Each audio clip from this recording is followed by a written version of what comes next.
Mọi người để ý ở trên kia nhé, lát nữa vận động viên sẽ đá chai và cẩn thận dính mọi người ạ.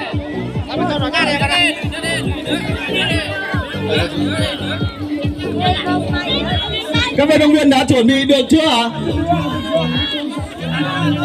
Sẵn sàng chưa?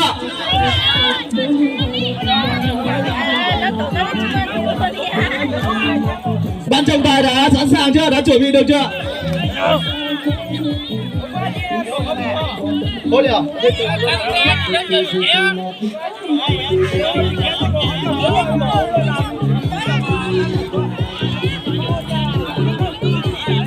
Các đồng chí trọng tài lưu ý nhá, bắt buộc vận động viên phải quay đủ 10 vòng thì mới cho phép chạy lên nhá.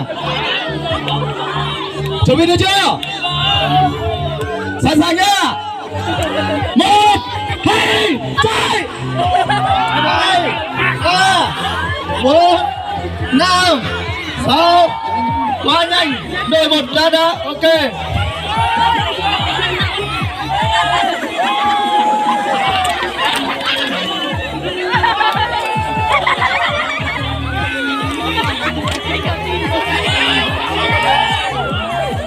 Các vận động viên trọng tài chú ý là quay đủ 10 vòng ạ.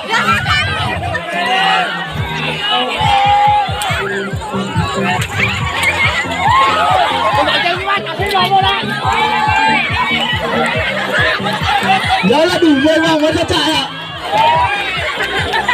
Cố lên, cố lên, cố lên, cố lên.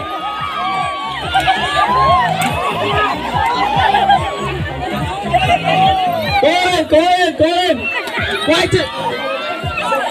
Quay cúi tốt hơn một xíu ạ.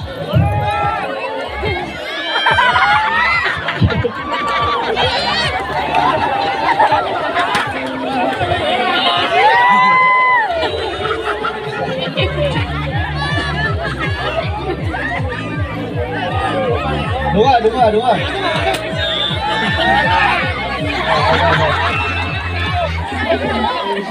Cố lên, cố lên, cố lên, cố lên.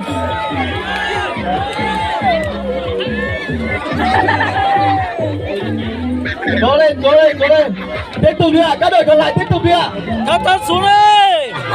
Các đội còn lại tiếp tục đi ạ.